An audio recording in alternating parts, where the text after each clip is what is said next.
All right, welcome back. We're at a new location, new equipment, new guests, new environment, new day.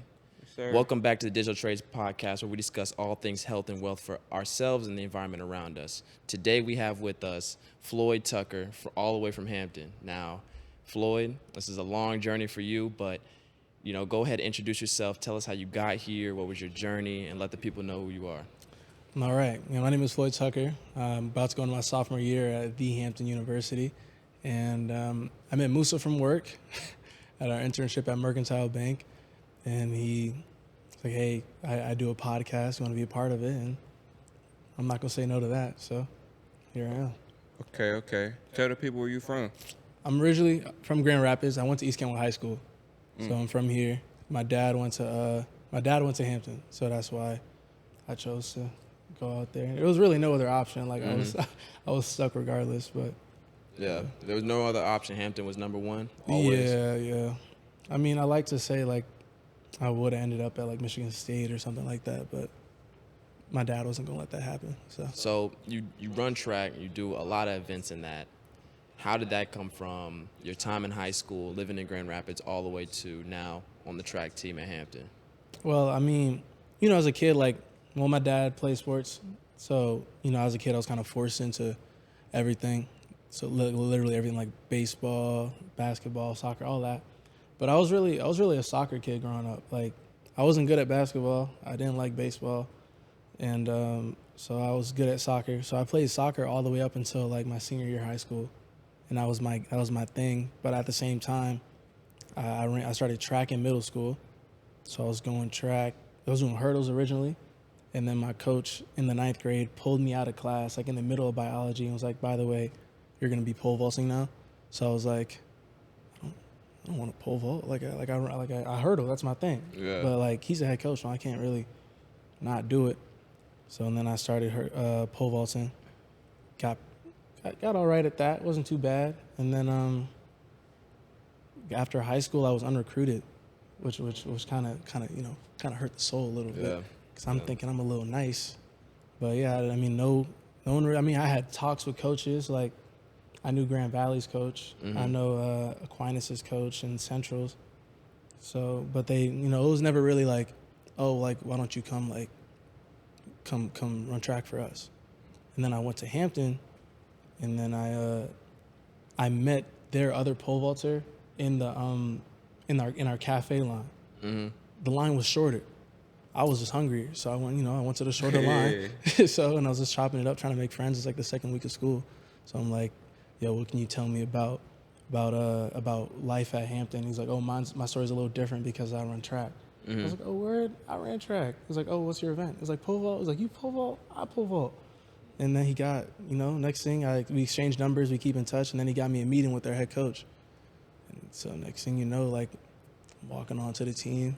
That's crazy. And then yeah.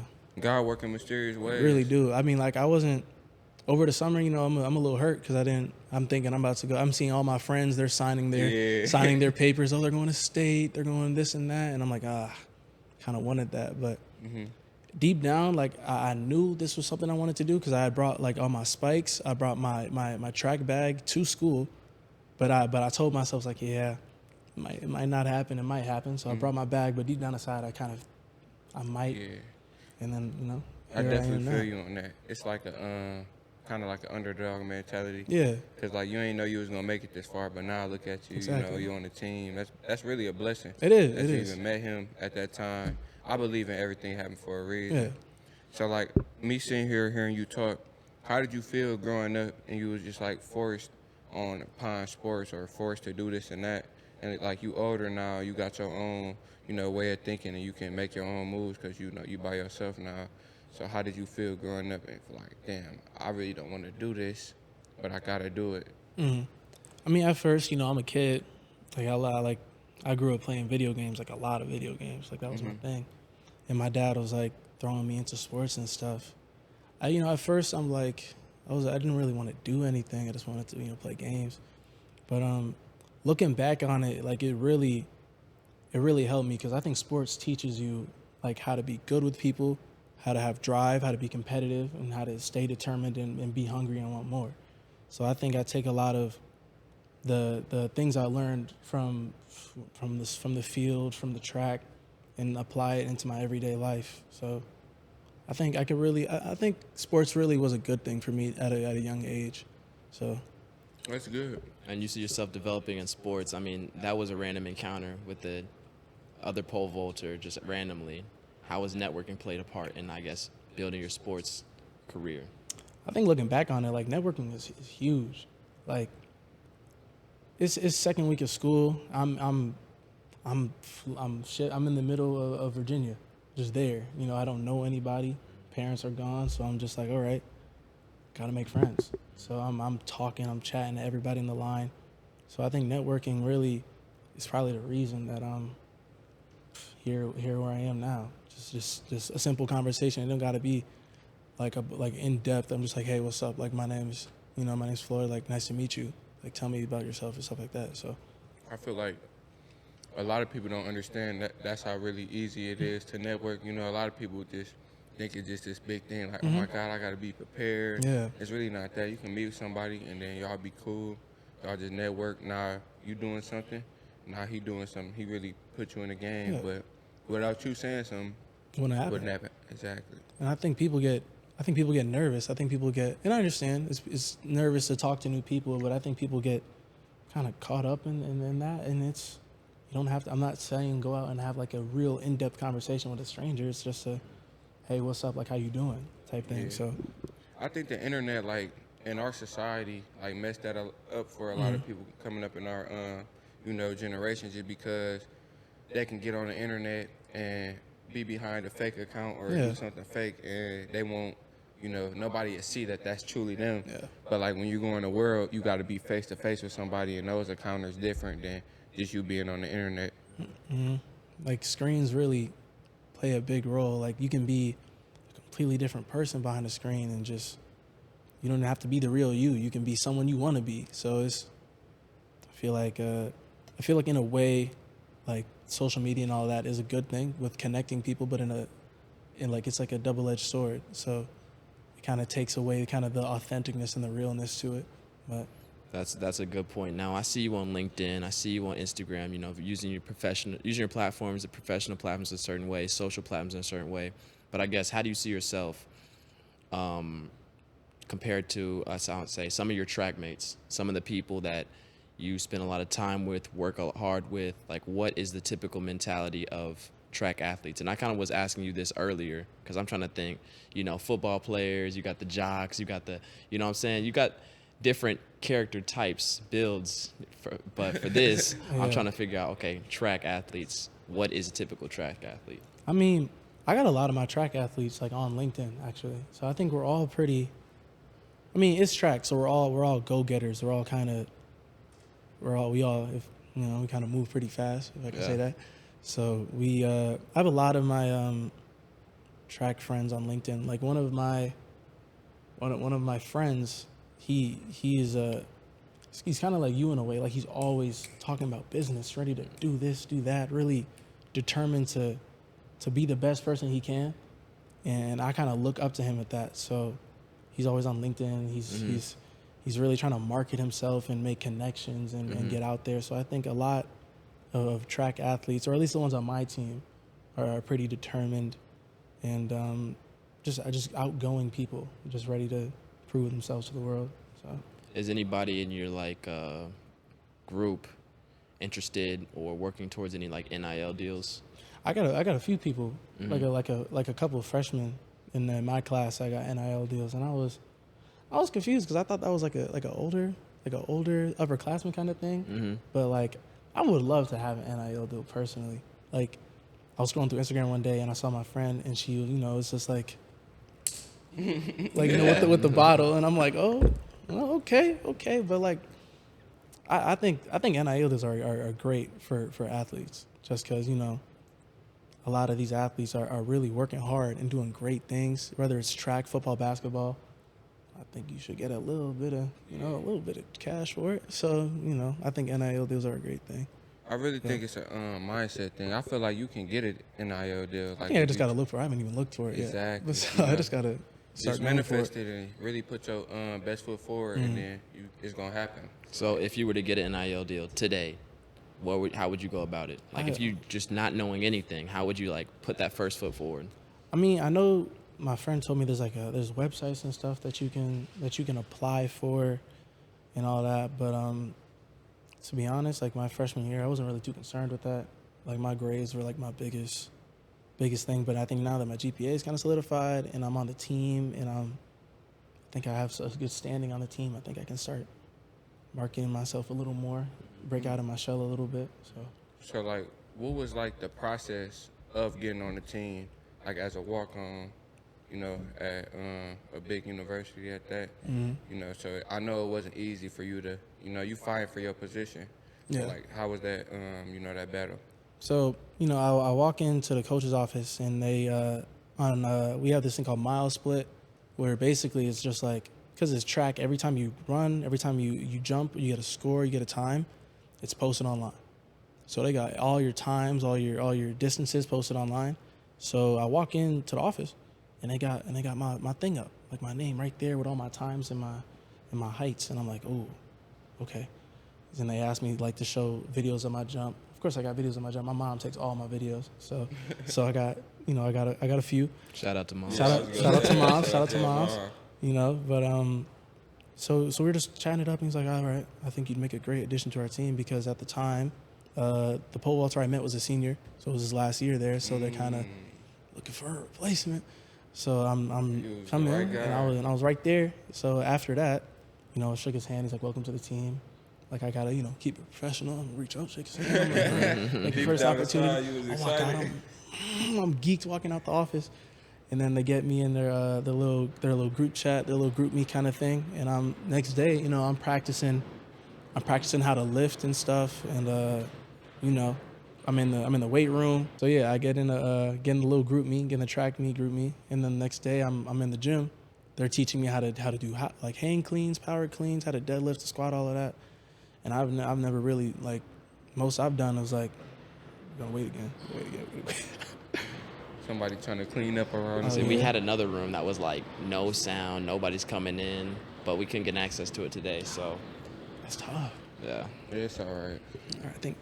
that's They why we're try trying to to do stop these it early, going, because once but- school starts, there's no way we'd be yeah. able to do Yeah, it. no way. It's too much talking. Too much. I bet they got studying going on right here and all that. surely. It be packed in here. Yeah. Yeah. But yeah, continue. Yeah. So I'm in the gym learning how to lift, all that, how to deadlift, how to squat, how to hang clean, and all that. And I never really did that. You know, I'm like 18. Most I do is, you know, I'm in the gym trying to do curls. You know, I'm not doing all the hang cleans and all the stuff to get you explosive.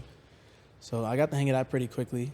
But yeah, like you said, like I'm fighting for my position. So we do training from September to January is just straight conditioning, and it's Virginia, so it's like always hot. So we outside most of the time. Our coach makes us run like around our whole campus. It's like 2.5, 3 miles maybe. So I'm out here, you know, trying to prove myself. I'm trying to lead the pack. You know, I'm going out all hard because I'm thinking, oh, I'm the walk-on. I gotta prove myself. So, but I mean, besides that, like, the team was really welcoming. Like everyone on there is like real nice. So I didn't feel too. Looking back on it, I'm glad I went as hard as I did, but I don't think I had to go as hard. But at the same time, like, because I went that hard and I put that foot forward, like, my coach was like, hey, we're gonna need you to, you know, be a decathlete next year and step up a little bit. So I think, you know, Hard work pay off. it really do. Yeah. So and I'm grateful to be in that position now, and you know, they offered me a scholarship now that I'm officially like on the team. So That's I'm fire, bro. What's up? can't say- I don't know can't you say from no a to can of paper, but I'm proud of you, bro. You know, putting that work in. Yes, sir. Yes, A lot sir. of people don't want to do that. A lot of people think it's just, you know, you just don't got to work. You can just walk in, do what you want. Yeah. But you figured it out. You said, man, I just got on the team. You know, I'm going to work as hard, 10 times harder as everybody else to, you know, solidify my spot. So I'm glad that you did that. Oh, like you were saying earlier, finding the balance. You feel like your GPA is solidified. You feel like you're getting a lot of people on LinkedIn. You feel like you were that freshman that was a walk-on with a lot to prove. So now it's time that advice. I'm stepping in. I'm a freshman athlete. I'm in high school. I'm about to step into these rooms with coaches looking at my scores. I'm about to go against LinkedIn, the whole online space. What are some things that you do to define balance? Because now you don't have to work hard in the classroom, outside the classroom, on the field, in your personal life. That's a lot of things. Yeah. So how'd you find the balance? I found it's a little difficult. I'm not gonna lie, but you know, if you're in high school and you're a student athlete looking to do this in college, and you're probably kind of got it. But it's you just got to get into a rhythm, to be honest, and you just can't break that rhythm. You know, I wake up, I go to class, I put all my classes in the morning, just because I like to wake up, get it out the way. Practice in the afternoon, you know, go home, shower, eat, straight to the library. You know, I'm in the books. I'm trying to, you know, really get my grades going and keep them. You know, so I think everyone has a rhythm, and I think my thing was a library. So I'm always in the library from the moment I get out that shower. You know, I'm going to the library. But a lot of people like to stay in their dorms, or like most dorms have a little like common area, like lobby area. You can go there. But it can be hard at times, especially going into college. You know, because it's freshman year, you're a little on the edge. So it can be hard. But I think once you find what is important to you, then it'll be good. Because I don't want to sit up here. I can throw out, I can give advice, but really it's just going to be what works for yourself. And I think you just need to find that. And I think, you know, you don't have to force it. Usually, I believe that, like, if it's to be, it's going to come naturally. This is going to happen. You don't have to force anything. So you just got to find a groove, and eventually things are going to fall in line, and just stick with it. So. I'm the same way. Freshman year, I was looking for a lot of things on this campus that just didn't exist. Mm-hmm. And I was up here saying, like, I'm just chilling in Grand Rapids. I don't know anybody out here. But originally, the idea for Digital Trades was a music production club. I want to find people who made music, connect up, do some live events. But it soon grew, you know. Mm-hmm. And it was until, like, me and Jovan connected, a couple other people, Abdul, and we were like, man, we need to do this. We need to make this place on campus for people in our similar position that are trying to create, find creatives, find opportunities, connect them up. So freshman year, man, it was a hard fight. It was a lot of just isolation. But sophomore year was rough. It was just like scrap.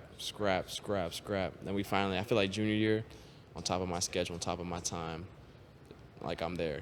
Yeah. Like for me, freshman year was like, I had a lot of motivation. Mm-hmm. I'm from Grand Rapids too. Okay. I went to Union. So, like, I had a lot of motivation just coming from the area I was coming from, a little rough background. So, I was just here, like, enjoying campus, you know, locking in on school. Because my thing was, like, this the only thing that can save me. Yeah. And it's really helped me a lot, you know, coming to college. I'm glad that I came. So, I just had a lot of motivation to just keep going. So, my freshman year was I was just locked in. My sophomore year, I tried to, you know, lay back a little bit, get comfortable. Mm-hmm. You know, I'm by myself, so now I'm feeling extra comfortable. But I got too comfortable a little bit, and I realized, like, when I'm out here, I gotta have a purpose. So once I, you know, repurpose my purpose, now, like how you said, I feel like junior year we gotta figure it out. We coming in strong before the year even starts. So I feel like we on top of our, you know, our game early. Yeah, I think finding your purpose is an important thing. You know, I think that's what's the beauty of college is. You know, a lot of people are intimidated by college, but I think college, you know, is more than just an education. It's you going out, putting yourself in uncomfortable situations, and really finding out who you are and your sense of purpose. So I think, you know, I think I'm still kind of finding mine. You know, freshman year is just kind of, like, you know, locking in on the books, track, you know, doing this thing. And I'm about to go into my sophomore year. So I think I'm looking forward to really finding that sense of purpose and worth. So. Yeah, it can definitely be a challenge. I don't know why sophomore year, like, I don't know. It's just you guys kind of making me a little nervous Nah. about sophomore year.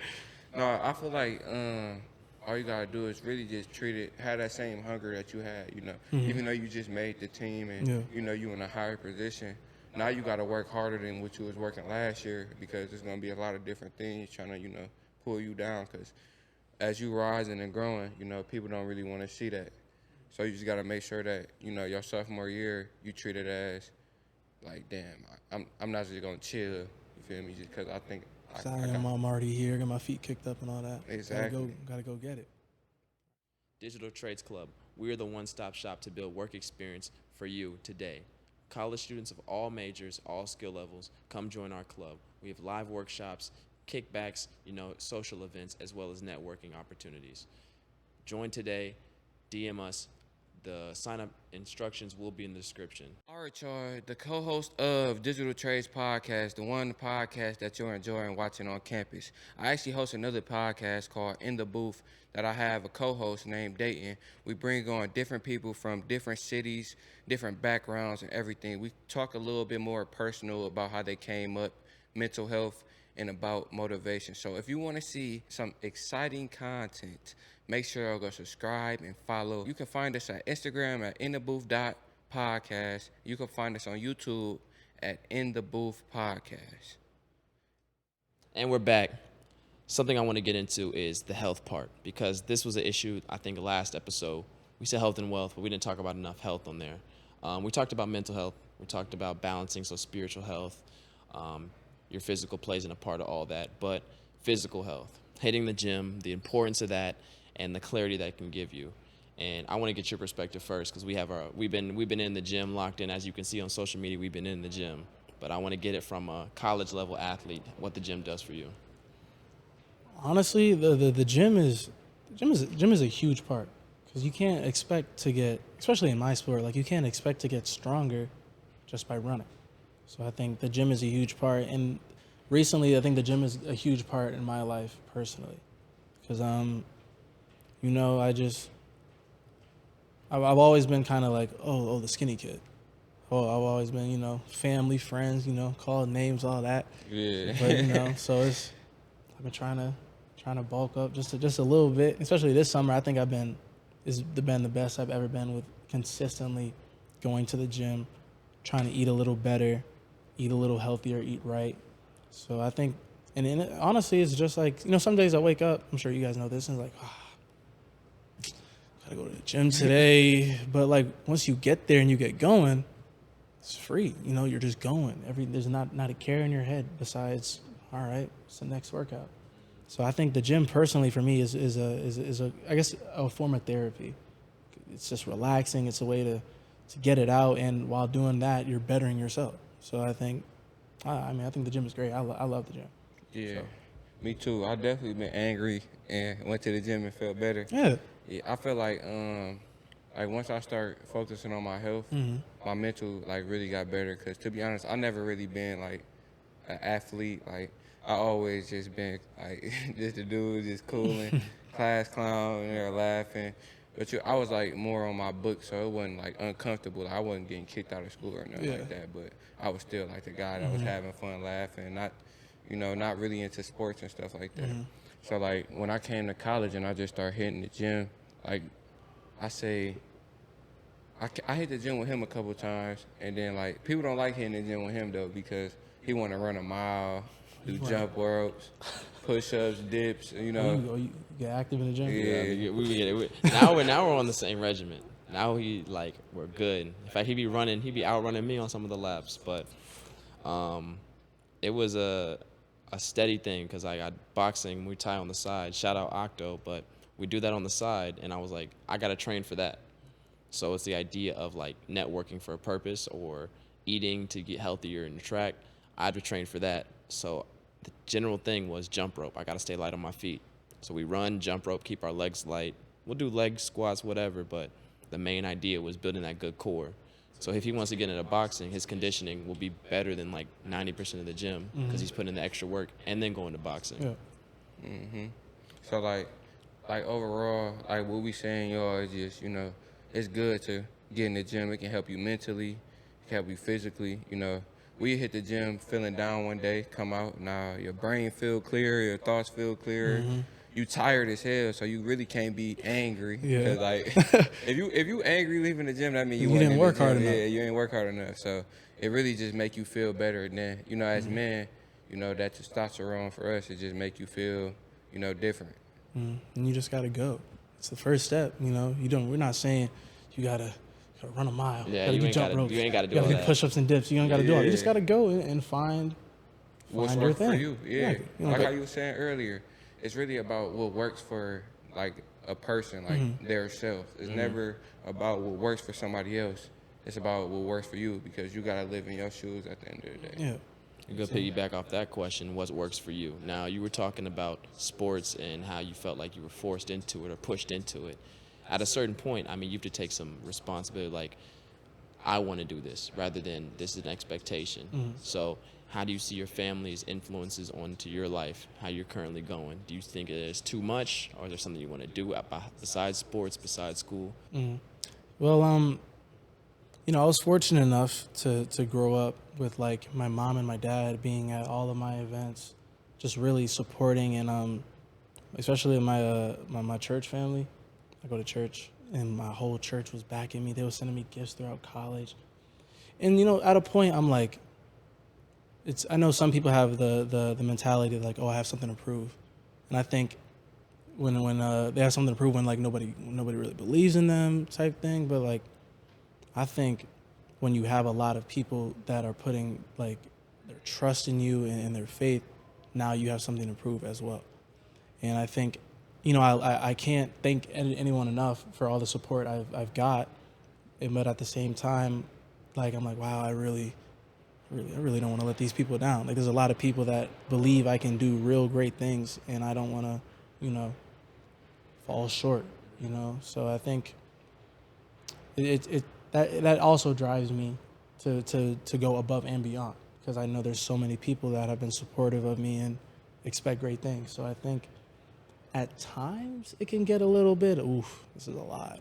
This is a lot expected from me. But then other times I'm like, all right, let me get on a horse and go. So, yeah, I think it's a slippery slope, I would say. Yeah, I definitely feel that because I kind of feel like the same way about me. I know Musa like feel the same way about himself. Like, you know, just all the support. Because my granddad, even though life ain't always been, you know, beautiful for me, but it ain't always been bad. You know, I had good people in my life supporting me, pushing me to be a better man and be a better person. So, like somebody like my granddad who just put, you know, his all love into me and, you know, things like that. Like, I kind of, you know, listen to his opinion a lot just because, you know, that's somebody who was just there for me. So, like, dealing with his pressures and stuff like that, I just learned, like, it's just what I was supposed to do. You know, he sacrificed many years raising me that he didn't have to do. So, I just going to sacrifice the same amount of time just to, you know, put myself in a better position. Because he's not really caring about how rich I get or how much money I make. It's really about the lifestyle that I live. Like, what type of human am I? Yeah. Am I somebody who run the streets, you know, do negative things, or am I somebody who do positive things and inspire the youth and things like that? So I feel like the same thing. It's like a slippery slope. Sometimes you feel like, damn, it's a lot. Then other times you just click back in, like, it's just something I got to do. Yeah. Yeah, and you got to treat the good people good. I mean, you never know if it could have been a granddad. It could have been, you know what I'm saying, somebody that you just knew through the family, through a friend.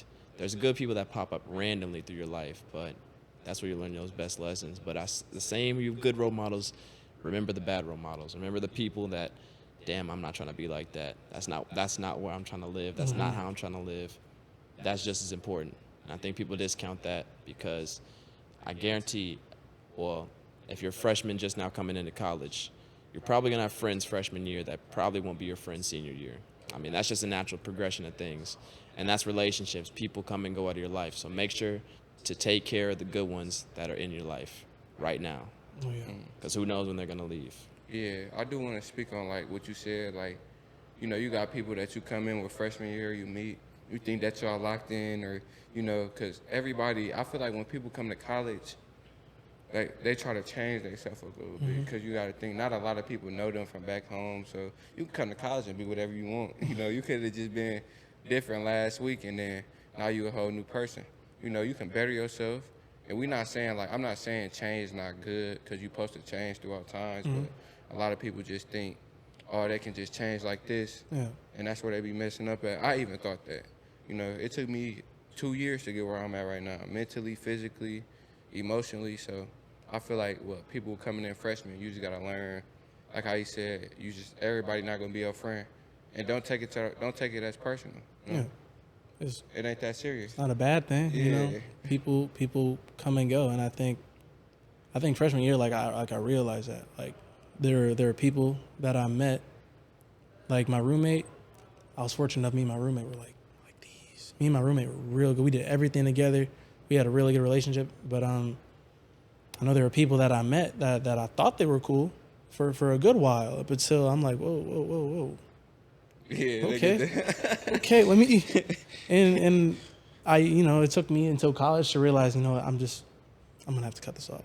Because I know in high school I was kind of rolling with the punches. I was overseeing things. I was like, yeah, no, maybe they'll change. Maybe it'll be better in the long run. I'm gonna give them some time. I think in college it took me to college to realize, I'm just gonna dead that right there. You're not worth my time, my energy, and I don't need your energy in my life. So it could be hard, but overall it's for the best. So I think just don't try to be anything you're not. Just be yourself. Be your authentic you. Because the fake is only gonna last so long. So That plays perfectly to relationships and the pole vaulter that you met earlier and the coach. Those people were trying to put you on. mm-hmm. That's networking. You provide something to people, trying to put them on. They provide something to you, try to put you on. But if you got bad people around you, your roommates, friends, nothing against your roommate, but just people, that come in and out into your life, not everybody was there to help you. Mm-hmm. So how have you managed to, because I think we talked about how you got to GV or GR, but we haven't talked about how you got to Mercantile. And how can you tell us about, getting that connection, that initial popping off point to then eventually landing your spot at Mercantile? Well, college isn't cheap at all. So especially, Hampton isn't very cheap either. So I'm applying for scholarships, local fraternities and then sororities. I'm applying for scholarships. So I'm just shooting them out, typing these essays, shooting them out, taking little videos about, how I feel about this or that, shooting them out. So Misty, shout out Misty, the head of HR at Mercantile was actually at one of the ceremonies where they announced the winners of the scholarships. And I happened to win. So I was on the board. They had my resume up there. And Misty liked what you saw, finance guy, good GPA. She's like, all right, you good fit at a bank. So Misty found me. I'm in my dorm, and she called me, and I'm like, who is this? I'm thinking of spam. I answered the phone, and she was like, hi, this is Misty Sanchez from Mercantile Bank. Do you have time to talk? I was like, oh, okay. And then just like that, scheduled an interview a few weeks later, and ended up at Merc. And, I can't complain about that. I had a great time at Merc. Today was my last day, actually. So I had a great time. A bunch of connections, a bunch of cool people, and it really helped me, figure out what I wanted to do. Fortunate enough to have an internship coming out of my freshman year, because I would hate to study this thinking I'm gonna like it for 3 years and then come out and then just like, wait a minute, I don't like this at all. Maybe I wasted my college experience. So I'm glad and really grateful for Misty for giving me the opportunity, and I enjoyed it. So I think I'm gonna stick on the finance route. So That's good. So freshman track athlete, first internship. How do you feel about the rest of your time in college? Do you want to get another internship? Do you want to stay in finance? How you feeling? Well, I think finance is the right path for me. I really like numbers. I'm good with math. I love economics. I love stats, all of that. So I'm gonna stick with the finance route. And I'm gonna try to get another internship next summer. My dad wants me to look a little bigger. He wants me to, I think he just wants me to get out of the state. He sent me off to Virginia. Now he wants me to have an internship out the state. So I'm looking outside the state. We do career fairs at Hampton, and a bunch of big companies come out there. And I'm gonna try to use what I learned at Mercantile and try to land myself a little internship next year. So. So going off what you said, you don't want to waste your college time, doing something that you don't want to do. And I feel like, if anybody watching this, and I feel like y'all should really know what you're going into for your major, know what you're doing while you're going to college instead of just going to class, doing the work. Because you can be a straight A student and not do nothing you love, get out of college, now you work at McDonald's. Exactly. You know, so you really got to choose and pick. You know, people think, you know, college is supposed to just be this one specific thing, this one specific way, but, you know, there's different ways to break out of anything. There's different ways to break the system. And as long as you, like how you said, find what you want to do, you'll be great. And you just got to put yourself out there. A lot of people don't like uncomfortable. You know, I don't like uncomfortable, but you just have to do it to figure out what you really want to do. Yeah. You put in an uncomfortable situation, like, oh, I don't like that. Stay away from it. Put another uncomfortable situation. Okay, that wasn't as bad as I thought. Let me give that a try. Let me pursue that a little bit. So just gotta put yourself out there and just find what you want to do. Don't just stick on the train, stick on the line. You know, my major said I have to take these exact classes. Throw a little something you're interested in. Like throw if you're into astrology, like throw an astrology class in there. You know, if you're into, you know, I don't know. If you're into whatever you're into, just throw a little class in there. You know, it doesn't hurt. You never know. That one class might make you want to, you know, do something else. It might change your whole perspective. So just try new things. Be uncomfortable. Don't be afraid to be uncomfortable. Just let it happen. I was active with the extracurriculars, you know, at the soccer field, at clubs, esports club. What are some other clubs? Like GVTV, filmmaking club, some like music, cultural exchange clubs. Just trying to, you know, network around GV because I'm like, it's a big campus around here. I'm trying to figure something out.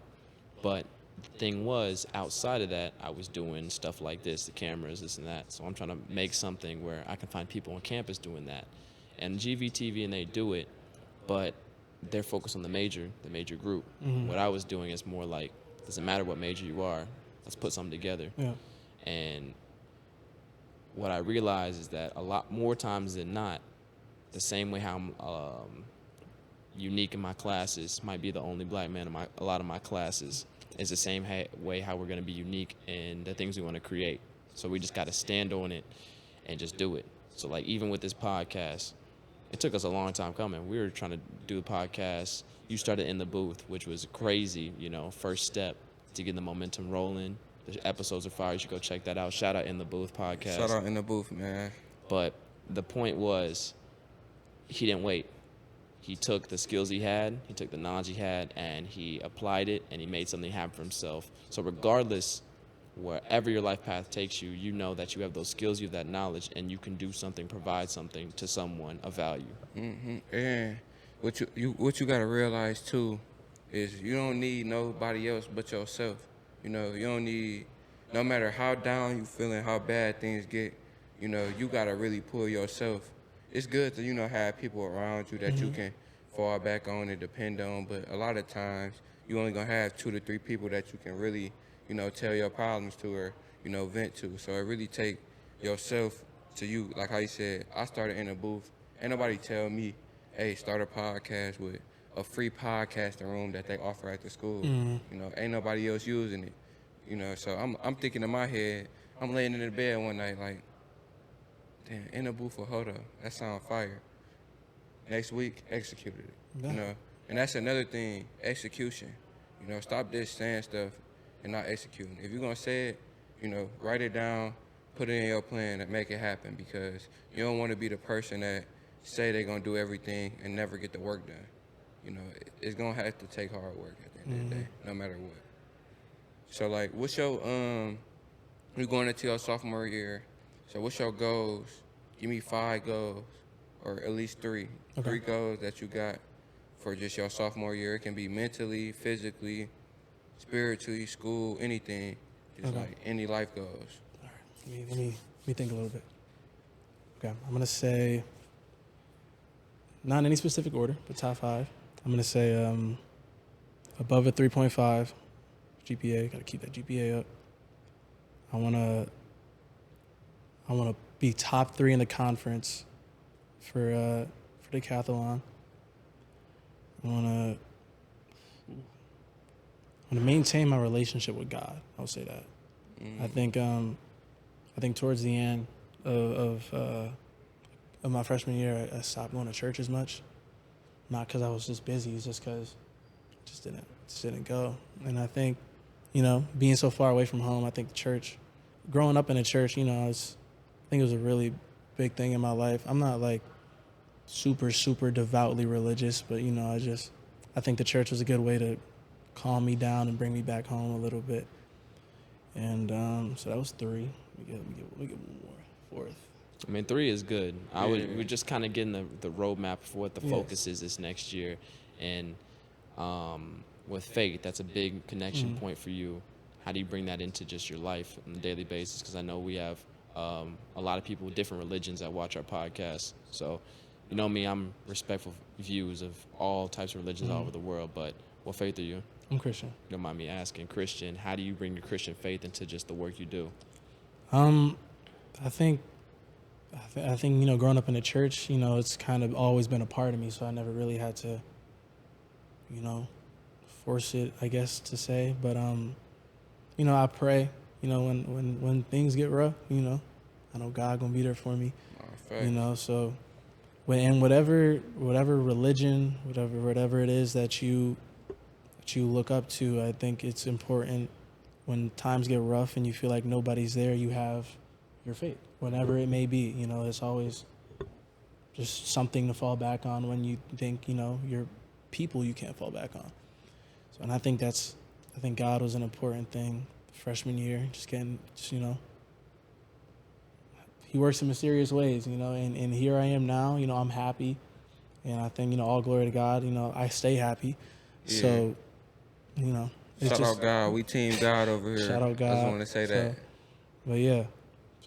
So it's crazy that you, like, we talking about faith and stuff like that right now, because that's like a big thing my granddad implanted in me, like, to just keep faith. Like, if it's one thing you got to do is stay hopeful and just keep your faith, you know, because at the end of the day, you know, the tables always turn. You don't have to just, but you got to, you know, keep that faith to keep them turning. You know, God do everything for a reason. So every loss, you know, is really a lesson. People think, oh my God, why me? Like, why is it me in this Everything position? happens for a reason. Yeah, so. But like, once you realize, like, damn, God really doing this for a reason to maybe, you know, build me to be a better person. So when I get at this moment, now I can, you know, thrive. Yeah. Man, you know, life comes at you fast. So, you know, people may leave, job may leave, you know, things may happen, but I think, you know, faith is something that's going to be constant in everyone's lives. So I think keeping that, you know, you don't have to, you know, I like I said, I'm not devoutly Christian, but, you know, I believe, you know, I pray, I go to church, I do all of that. But I think your faith, regardless of what it may be, is important. It's the one constant that is always going to be there in your life. So, you know, whatever you believe in, just believe in it and keep it with you at all times. So, just things happen, things change, but your faith is going to be there. So. And you mentioned, so I feel like we're all 3 big understand that we need to keep a certain environment for us to succeed, and that caters to how we treat ourselves, the people we keep around, the foods we eat, everything plays a part into it. So I guess for you, the life that you want to live after college, or even, you know, after your track career, or do you even want to continue that? How do you see you putting the foundation now to set you up for that? Do you want to continue running track? Do you want to start a business? What is your plan, I guess, post-college right now? You know, if you don't have anything, that's fine, but whatever you have, what do you think you could share with the people? You know, as of right now, you know, running track professionally would be fun, but you know, they don't make a whole lot of money. Olympics, maybe. You know, if I get there and I improve enough to be someday in the Olympics, I'm not gonna say no to the Olympics. So, you know, I'm gonna do that. But as of right now, I think out of college, you're just gonna look for a good job. You know, I probably won't come back to Michigan, to be honest, and I don't know if I'm gonna stay in Virginia. So I mean, but I say that right now. You know, things may happen. I might end up in Virginia. I might end up back in Michigan. But you know, I'm just gonna try to look for a job. You know, settle down, do that for a little bit, and just I don't know, see where it takes me. I've never really been afraid of change. So if things happen, I'm just gonna see where life takes me. You know? That's a good mindset to have. Some people, and there's nothing wrong with living where you were born, raised, but I think what is wrong is the fearful thought of anywhere else. Yeah. Like not being open to the next city over. It could be the exact same, you know. It's very similar, but I think being able to change and adapt on a moment's notice is like key to living a balanced life because Right. things happen randomly. Quick, yeah. Exactly. I had to learn that, like, how to transition. You know, it's still hard. Now it's not that hard for me to transition just because I done did it so many times in these last few years. But to be honest, I feel like my life really did like a whole 360 of like just in a positive manner. And I'm really blessed. And it's really, like how you said earlier, really all glory to God and just for keeping my mindset, you know, through just all the trials and tribulations, right? So like them transitions, them can be fatal. You know, a lot of people transition and get stuck in one position because they don't want to grow or they don't want to realize, damn, this the reason why I'm excuse my language. See, when I get deep, I get to just get to talking. But, you know, this the reason I messed up and, you know, this the reason why I'm not growing because I didn't want to change because I can't handle this transition. You know, it's not going to be easy. Like you moving from Grand Rapids, Michigan, all the way to Virginia. I bet that was tough, you know, missing home. You know, he from Memphis, so it was tough for him too. I'm from Grand Rapids, so, you know, GV and Grand Rapids not that far, so it's not that tough for me. But I know for y'all, it's probably a big transition. I don't get to go with my family, have Sunday dinners, go to church with my family, do stuff like that. So it's really about how you handle those moments. Like a lot of people break down and drop out, you know. I'm proud of you. Just keep going because I know it's hard. The college life is not an easy life. You know, it's an extra full-time job, but you can make it easier if you just really focus. You know, it's not that hard, y'all, when y'all really just put your mind to something and just stay focused. So for you, for the track team, and so your major is finance, right? So like, what made you want to pick finance as a major? You know, I'm really unoriginal. Like my dad went to Hampton. I went to Hampton. My dad majored in finance. I majored in finance. So it's, but you know, I've always liked numbers. I've always liked math. So I mean, and I knew I didn't want to major in mathematics. I feel like that's OD. But finance. I've always been attracted to business, owning a business, and just the inner workings of business as a whole. So I mean, that was kind of. I would say I'm not gonna sit here and say my dad didn't influence me heavy, but he did, and I think finance just kind of was the middle ground for me. So like having that father figure growing up, how did that help you become the man that you are today? You know, it really, I can't thank my dad enough for like everything he's done for me. Like I said earlier, like he was at almost every one of my soccer games. Like I used to swim, so he was at my swim meets. You know, Grand Haven and East Kent were really far. So, but my dad would make that drive. So I think and he always tells me, I'm real proud of you, but I want you to be a better man than I was. And I think that is something that I really like to internalize and try to do to my best capability. Like, you know, he set the bar pretty high. I'll say that. But I think if I can work real hard, You can be better. I can be better than he was. I like that he like installed that in you because it's crazy. My granddad did like the same thing to me. Just like be better than not just him, be better than everybody like in your family. Like really take a different route. Like think better, work harder. You know, take school serious. That's why I got a scholarship, and you know I was blessed to have that. It's really like it's crazy because people probably think I'm just like this overly smart guy and you know stuff like that, but I just work hard. Like I work harder than anybody else. That's why I just go. I feel like I shine a little brighter because I just work harder. Yeah. That's just always been my mentality. Like Hodo without the grind, it's not Hodo. Like, I'm a whole different person. So I feel like just having that inner connection with myself, and like my granddad just kept installing me, like be better than me, be better than your dad, be better than my dad, you know, be better than his dad, you know. So it's just great to see that, you know. A lot of people, they don't have that, and it really messed them up. A lot of people just don't got no motivation, nobody helping them, pull them up. And a lot of people fall dark. So it's good to see, you know, you was your dad was in your life. 'Cause, Yeah. You know, that's a blessing. I'm real fortunate for it too. Like, 'cause I know people that didn't have that father figure in their life and they struggle, and I'm blessed. You know, my dad was always there for me, and can't thank him enough. So shout out mom, shout out pops. Shout out mom, Yeah, Shout out to my dad. pops. Shout out to my family. Love y'all. Yeah, facts. But I think we're wrapping up to the final little bit. So, you know, we're all three black young men, professionals trying to make it in this world. Say we just leave a little bit of knowledge for the people, something that's recently in our lives. I'll go first, kind of had the idea. So something that me and Hodo have been talking about, hitting the gym consistently, working on the podcast, is that this stuff takes time. So patience, patience, patience. What you want is possible. You just got to work at it. You got to refine the vision, and you got to curate your environment so to make it work. You can't be an athlete if you're chilling with people chilling all day. You got to be chilling with people who are working all day. That's how you're really going to get to the next level, you know? So take your time with it, have patience, and trust the process. As cliche as it sounds, it's true.